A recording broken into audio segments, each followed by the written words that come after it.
Continuamos. Vamos con la clase número 4. Clase número 4 de lo que es la excelencia ministerial. Seguimos avanzando sobre este controversial, pero hermoso tema. Buscar la unidad del cuerpo de Cristo. Ese es parte del objetivo de los ministerios, señoras y señores. Buscar la unidad del cuerpo de Cristo. En Efesios 4:16, Pablo hace referencia a unas coyunturas que están en el cuerpo. Si analizamos bien el pasaje, estas coyunturas que forman parte del cuerpo son los oficios ministeriales anticipadamente nombrados anticipadamente nombrados que le dan al cuerpo, la iglesia, tres funciones que son unidad, ¿sí? Lo que hace esto, unidad, movimiento y sostén. ¿Qué hace una coyuntura aquí? Unidad, movimiento y sostén. Unidad tiene que ver con la comunión, del griego koinonia, tener las cosas en común, un mutuo acuerdo, un compañerismo, intimidad, una sociedad, una distribución. Efesios 4:14.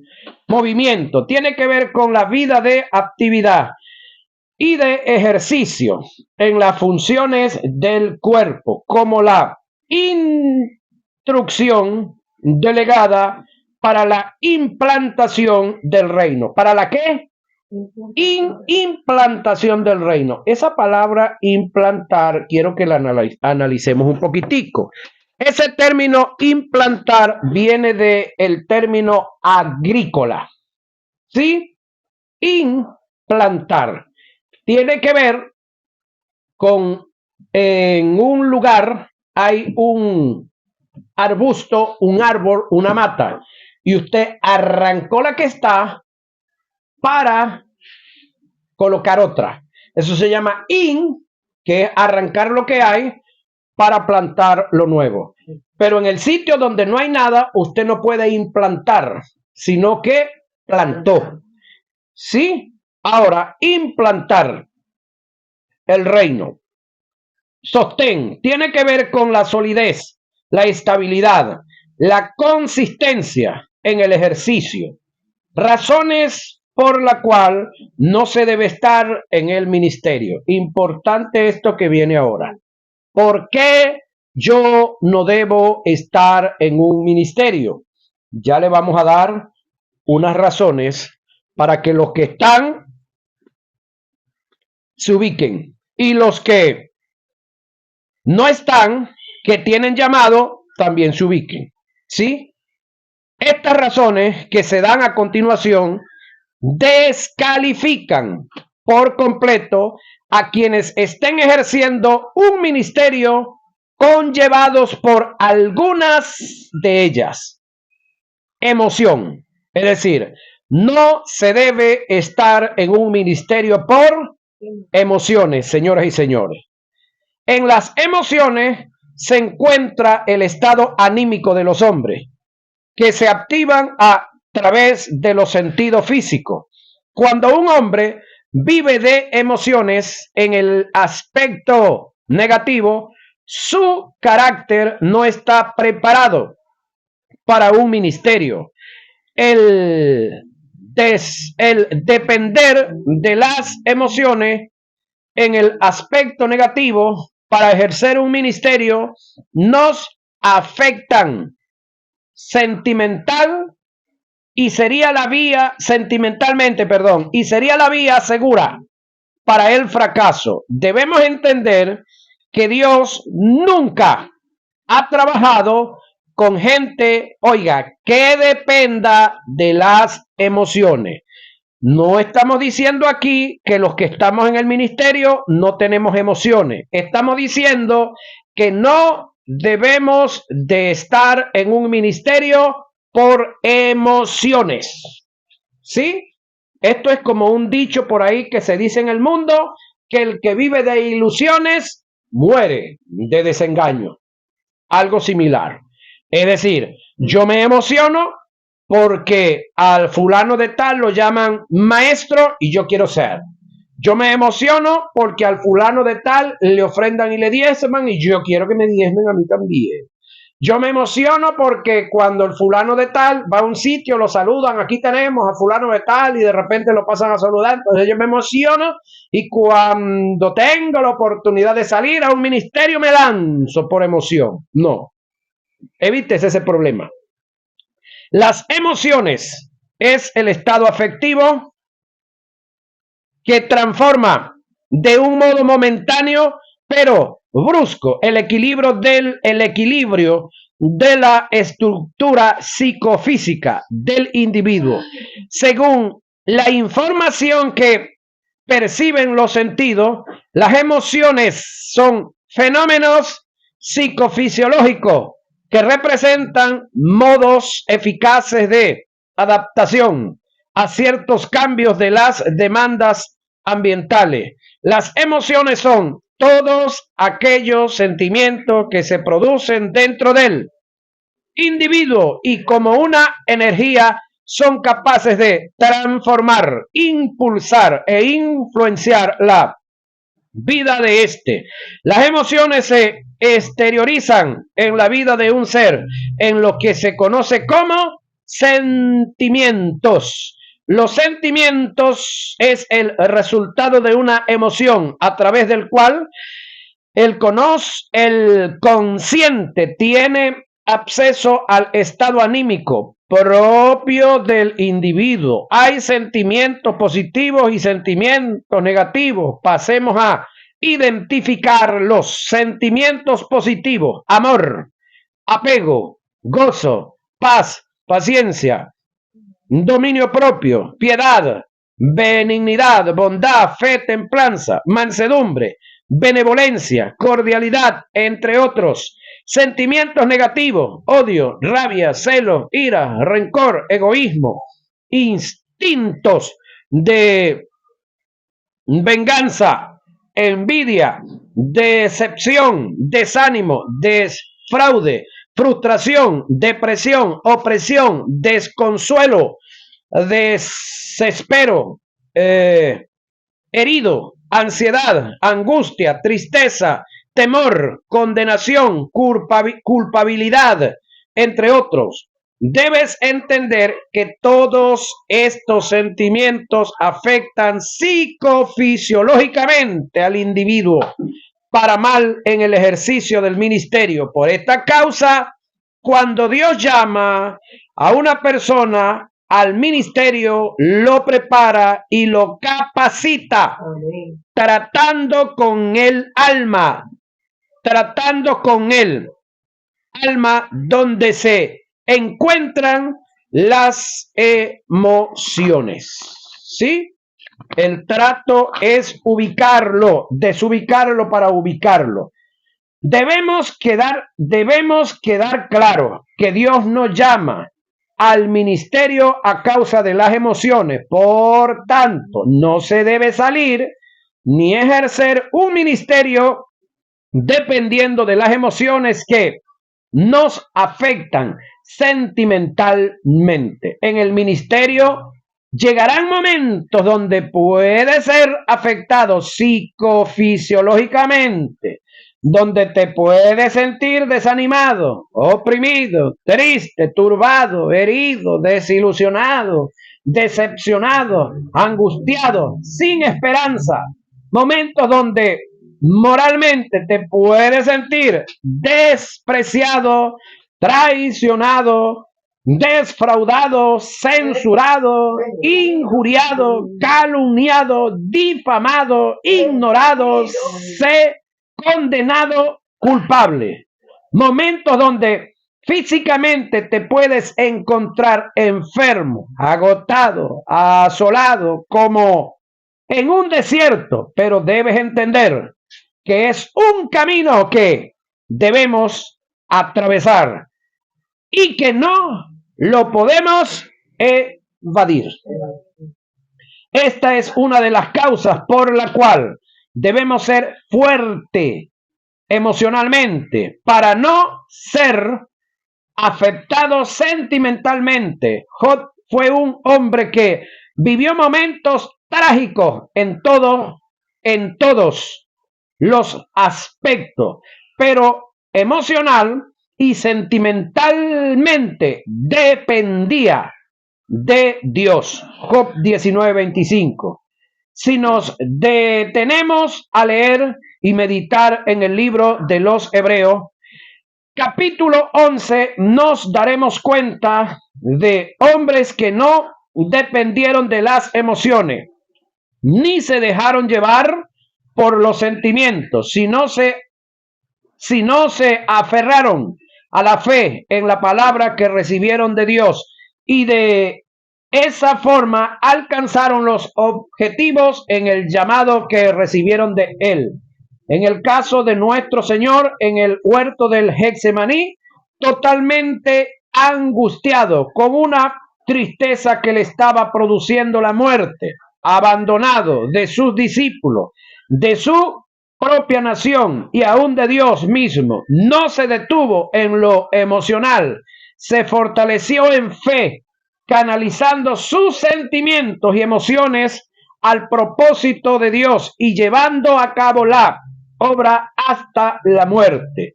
Y Cristo, en los días de su carne, ofreciendo ruego y súplicas con gran clamor y lágrimas al que le podía librar de la muerte, fue oído a causa de su temor reverente.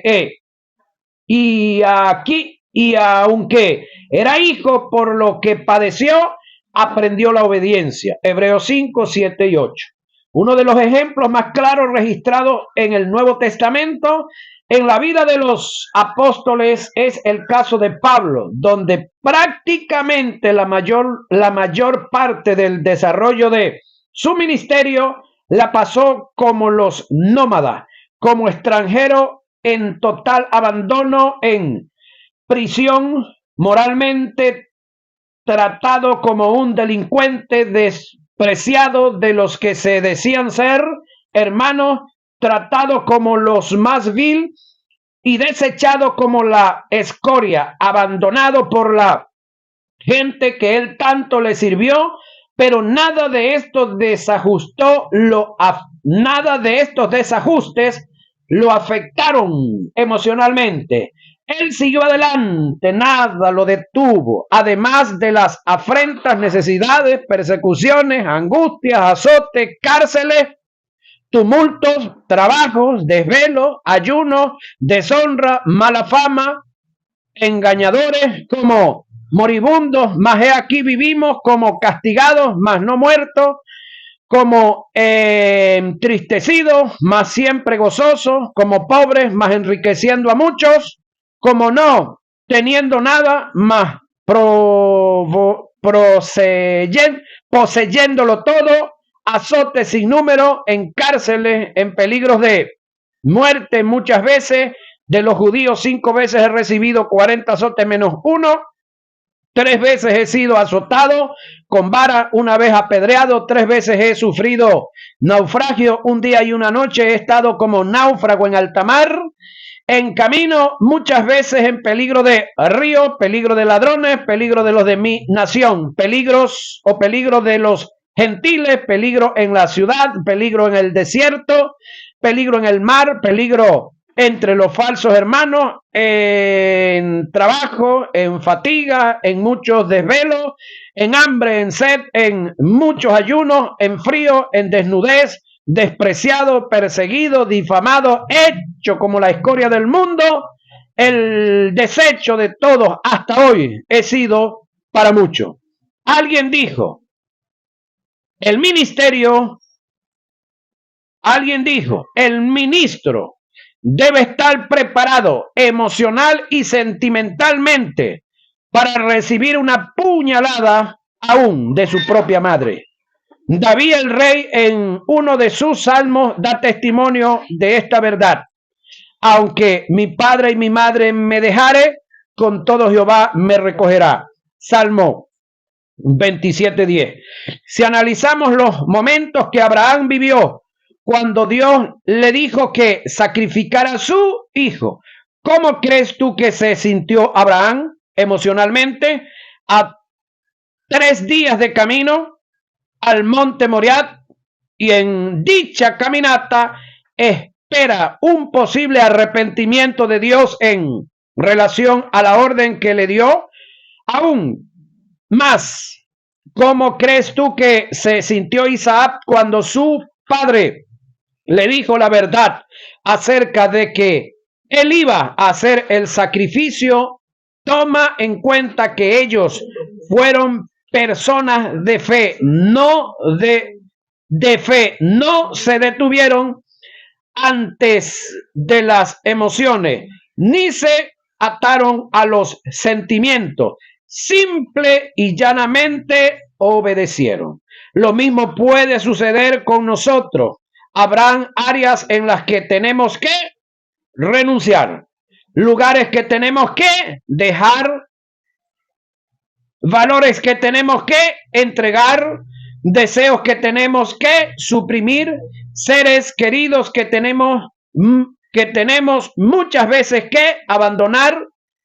Te aseguro que si en lo emocional y lo sentimental tienes lazos con estas cosas, jamás darás un paso hacia la realización del ministerio. Todo esto lo podemos pasar, aceptar, soportar cuando nuestras emociones están totalmente canalizadas y entrenadas en la palabra. Por esto, un hombre nunca podrá llevar a cabo un ministerio mientras esté atado a las emociones y sea un hombre sentimental en el aspecto negativo. En mi opinión, como ministro y maestro de la palabra, la única forma que deje el ministerio es que Dios me abandone, porque sin Él nada podemos hacer. Por eso admiro la valentía y la fe de Jesús, que aunque el Padre lo desamparó en la cruz, no se detuvo. Él pudo decir: consumado es. La separación de Dios para con él no lo afectó ni emocional ni sentimentalmente. Creyó en Dios hasta el último momento de su vida. Tampoco debemos de salir por aventura. Dios no llama a nadie a aventurar en el ministerio. Siempre que Dios llama, lo hace para un propósito anticipado. Dios no es el Dios que está pensando qué va a hacer contigo. Ya Él sabe lo que va a hacer contigo. Él es un Dios de propósito. Aventurar es buscar una oportunidad, es salir a emprender algo, a ver cómo me va. Es no estar seguro de lo que se hace. Dios no quiere oportunistas, Él quiere gente con objetividad, que sepan quién los llamó, a qué fueron llamados, hacia dónde fueron llamados. Aventurar es tirar golpes al aire, es errar al blanco, es caminar a tienta, es no saber a dónde se va, es no tener un punto de llegada, es no tener una misión, no tener una meta, es no tener visión. Alguien dijo, un hombre sin misión y sin visión es un hombre sin futuro, sin porvenir, es un vago. Dios nos llama a estar en la vagancia en el ministerio. Él es un Dios de trabajo. Jesús dijo: mi Padre hasta ahora trabaja y yo trabajo. Juan 5:17. Aventurar es ser un advenedizo, extranjero, es vivir en el peregrinaje, es ser un anómada, un nómada. Aventurar es figurar en lo que no se te llamó a fungir, es ser un invasor, pisar un terreno que no te corresponde. Es alguien que trata de conquistar algo que no le fue constituido. Aventurar es estar desprovisto de los recursos de Dios, es estar en el desdén, en la quiebra, en el fracaso, en el fracaso, seguro para un individuo, una persona que está en el ministerio por aventurar, siendo un oportunista, su fin es el fracaso, porque no depende del que quiere ni del que corre, sino de Dios que tiene misericordia. Romanos 9:16. Por herencia familiar tampoco se debe estar en el ministerio. Caso patético que se está dando ahorita en muchos lugares. El llamado al ministerio no es hereditario, no es transferible, no es un cheque al portador, cuando se usaban cheques. Eso quedó aquí para el museo. Nadie está en la capacidad de traspasar un ministerio. No podemos tomar como ejemplo el modelo del caso de Elías y Eliseo. Lo que Eliseo recibió no fue de parte de Elías, fue de parte de Dios. Elías recibió órdenes de Dios para ungir y preparar a Eliseo para el ministerio. El caso que se dio en David y su hijo Salomón, donde se ve como especie de una dinastía.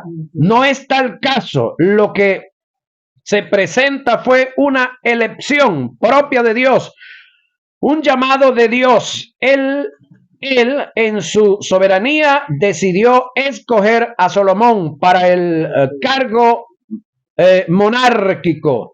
El ministerio es como la vida eterna, solo Dios la puede dar. Por esta causa, aprovecho para corregir un fenómeno que se está dando en el seno de la iglesia, que por ende causa perjuicios de formación y desajuste en la obra de Dios. Me refiero al caso que es muy común, el de llamar a la esposa del pastor pastora. No necesariamente es así. Sí hay casos en los cuales ambos tienen ministerio, pero no es el mismo. Es cierto que nuestras esposas cumplen un papel y son un eslabón muy importante en nuestro ministerio. Y entiendo que el gran éxito que podemos tener en el ministerio se debe al esfuerzo de nuestras esposas.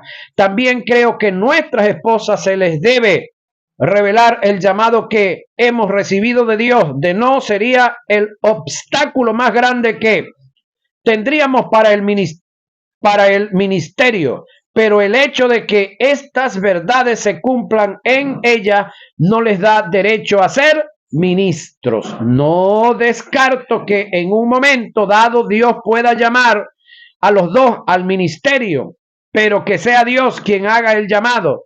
Nunca le demos un calificado a nadie si Dios no se lo ha dado. No nos atribuimos ese derecho que tiene solo Dios de conferir dones ministeriales.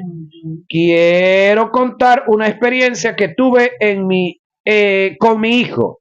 Estaba sentado en el comedor frente a la biblioteca y le expresé a mi hijo con un suspiro: hijo, todos esos libros son para que tú continúes el ministerio de maestro. Mi hijo me quedó mirando y me contestó: papá, eso si Dios me llama. Mis lágrimas corrieron por mis mejillas al ver cómo un niño, para ese momento de 5 años, estaba claro que el ministerio no es hereditario ni transferible. Luego le pregunté quién le había enseñado eso y él me contestó que lo había oído decir de mí en una ocasión. Tenga en cuenta esta verdad: nadie puede estar en un ministerio por causa hereditaria, por ordenanza de una institución. Ninguna institución teológica ha sido delegada por Dios para dar ministerio. El hecho que hayan aprobado un número de materias no da pie para decir que somos ministros. No descarto que una institución teológica nos pueda preparar en ciertas áreas para el ministerio, pero no constituye ministros. Conozco de muchas personas que se les ha ido el título a la cabeza y se creen ministros por haber aprobado ciertas materias en una institución teológica. Conozco de personas con muchos títulos, pero sin ministerio. El título es importante, pero de mayor importancia es el llamado al ministerio. Un título no hace ministros. El por qué se le llama a través, porque se le llama a través de un don. Tampoco debemos de salir corriendo a un ministerio porque se nos llamó a través de un don. Dios nunca, oiga, usa un don espiritual en segunda persona para hacer llamado al ministerio. Siempre que Dios hace el llamado al ministerio, lo hace en forma personal. Por esta causa, si alguien te dice algo a través de un supuesto don ministerial y lo que te dice no corrobora o secunda o conforma un trato que Dios tiene contigo, en lo personal no le crea. Los dones no dan sorpresa. Para entender mejor este tópico, voy a presentar 3 principios que son inalterables, que se dan en la manifestación de los dones de expresión oral, mayormente en el de la profecía. Confirmación o conformar. Toda manifestación de un don espiritual viene con la manifestación de conformar o confirmar un trato personal que Dios tiene con un individuo. Los dones no dan sorpresa. Independientemente sea cual sea el trato, siempre se cumple el principio de confirmación y conformación. Hechos 13, 1 y 2. Y Hebreo 16, 6 y 10. Los dones trabajan recíprocamente. Los dones cumplen con los principios de reciprocidad y correspondencia mutua. Es decir, cuando alguien manifiesta un don como emisor, debe haber un trato en lo personal por el espíritu en el receptor. Este nunca será sorprendido por la manifestación de un don. En la Biblia conseguimos algunos ejemplos de lo antes mencionado. En Hechos 9, 10 y 17 tenemos el caso de Ananías y Pablo. Dice que el Señor habla a Ananías en visión, diciendo que se dirigiera a una calle llamada derecha y ubicase la casa de un hermano llamado Judas. Allí encontrarán a uno llamado Saulo de Tarso, el cual ha visto en visión entrar a un varón llamado Ananías, que le pone las manos y recibe la vista. A simple hecho podemos apreciar que Pablo sabía de la venida de Ananías y por su parte Ananías sabía dónde ubicar a Pablo. Hubo reciprocidad en la manifestación del don. En ambos personajes no hubo sorpresa. En Hechos 10, 1 y 29 se nos da otro ejemplo. Se trata de Cornelio, el centurión, y Pedro. La Biblia relata que Cornelio estaba en ayuna y orando, se le apareció un ángel en visión diciendo que enviase a buscar a Pedro en casa de Simón el curtidor. Dice que envió a su criado junto con un soldado a la dirección que el ángel le había dado. Al día siguiente, Pedro subió en la azotea, tuvo una visión de parte de Dios por el Espíritu Santo, dándole instrucciones e información de lo que iba a suceder. Para Pedro no fue sorpresa cuando los criados junto con el soldado vinieron a buscarle. Analizando el pasaje, no hubo ningún tipo de sorpresa.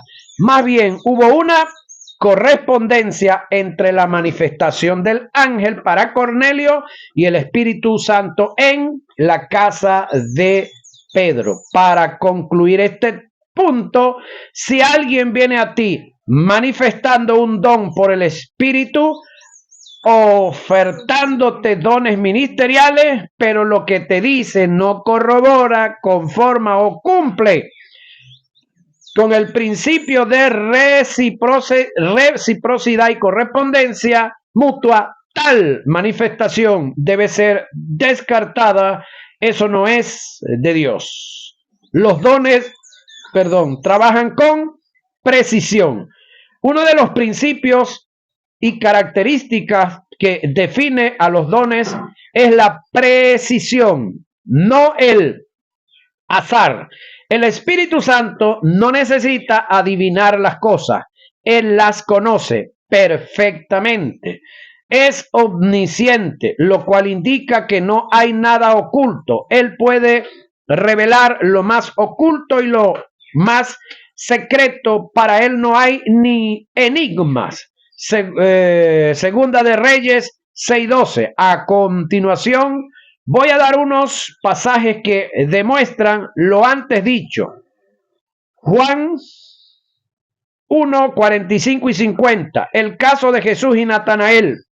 Cómo Jesús, por el don de discernimiento, pudo captar el carácter de Natanael y ser preciso en lo que dijo, detallando las cosas, operando en el don de ciencia y sabiduría. En el Evangelio de Juan, capítulo 4, verso 18, nos da otro ejemplo. Se trata del encuentro de Jesús con la samaritana.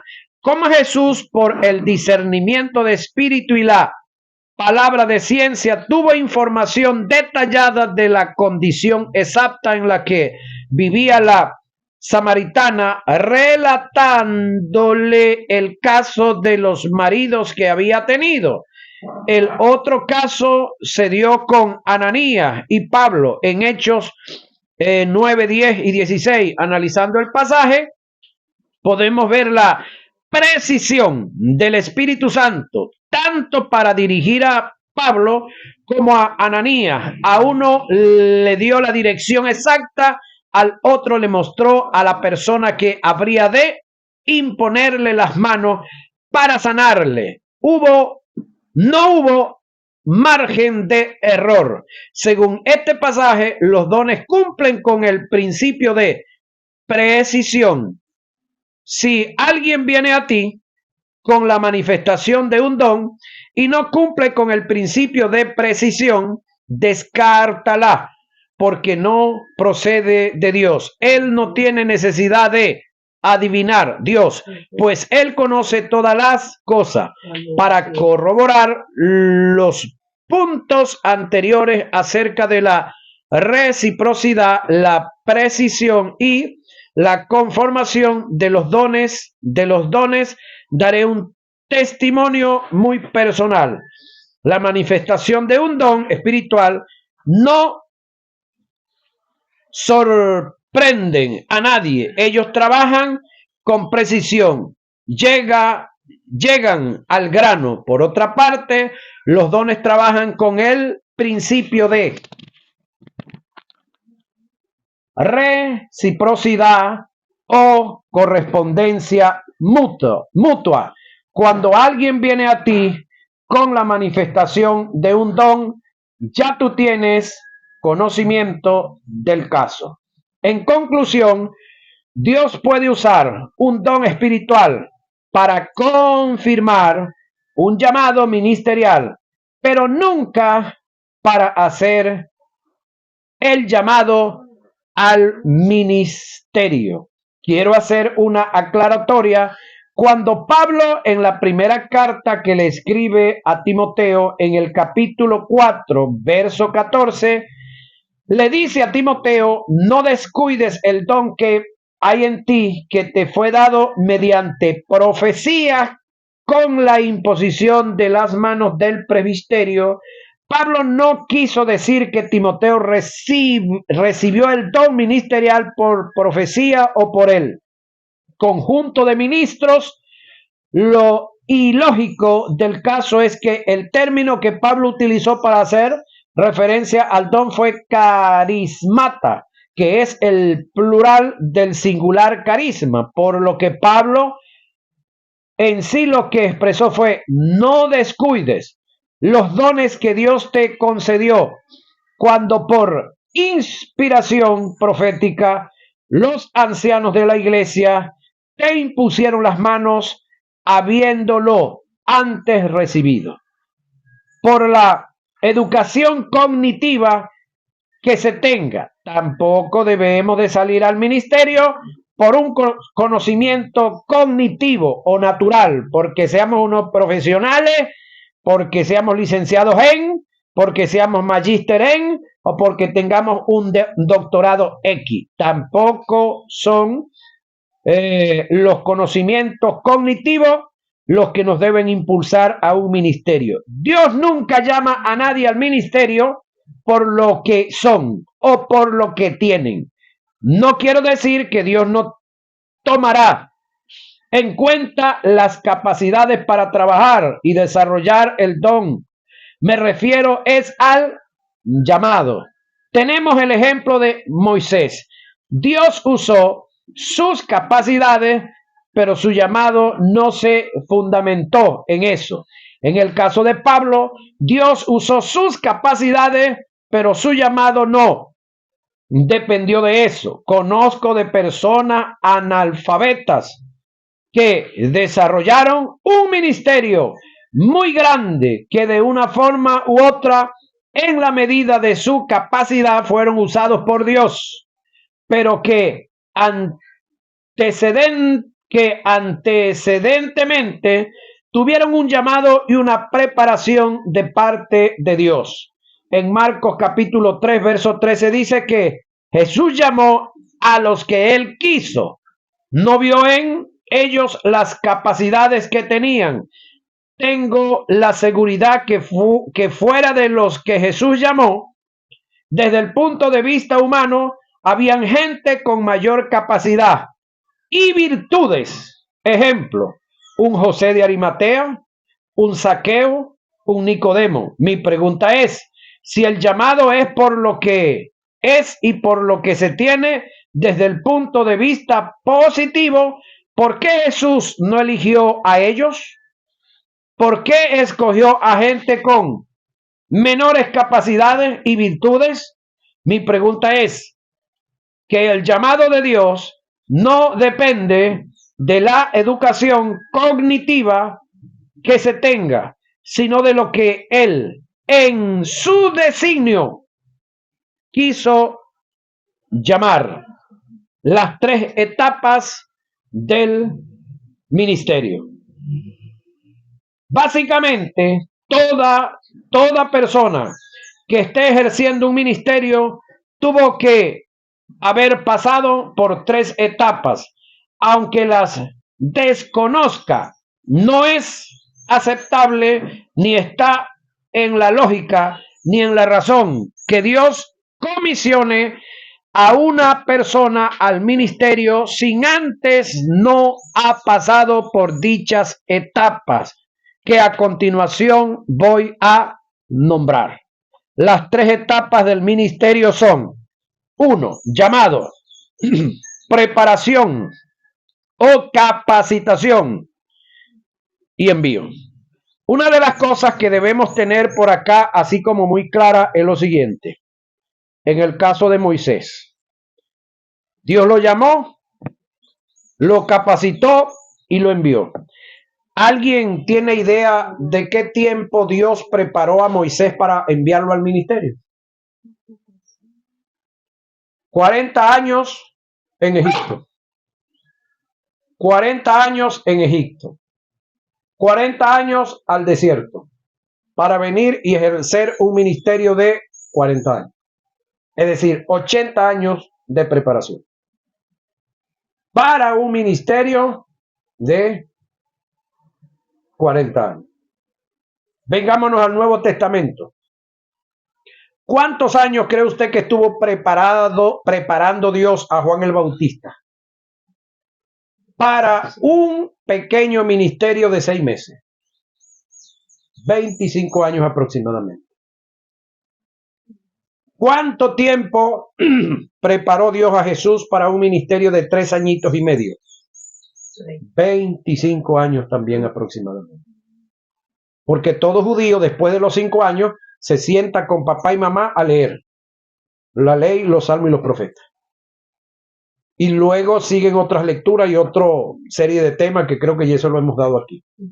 Entonces, ellos tuvieron senda preparación para un tan pequeño ejercicio ministerial. En el caso de los discípulos, estuvieron 3 años y medio con Jesús. Preparación. Para no sé cuántos años duraron cada uno de ellos. En el caso de Pablo, Dios lo preparó 17 años para luego entregarle el título, el nivel de apostolado. ¿Sí? Entonces, el detalle está que nosotros queremos prepararnos en 6 meses, exageradamente 1 año, 3 años de estudio es mucho, para 30 o 40 años de ministerio. Entonces, en Dios hay, ¿sí?, un llamamiento, una preparación que tiene que ver con capacitación y un envío. Ahora, ¿queremos nosotros pasar por el llamamiento? Muchos quieren porque no saben qué es un llamamiento. Ahora, después del llamamiento, ¿cómo estamos en la preparación o en la capacitación? Para que se pueda dar por causa de Dios el envío. Ahí es donde tenemos que analizar el detalle y ser, ¿cómo le digo? Estudiosos o analizar el detalle. Porque hay muchas cosas que nosotros queremos hacer, pero ¿estaremos preparados? Ahí es donde está el detalle, ¿no? Ahora, ¿le interesa a Dios el ministerio? Mucho. ¿Le interesará a Dios más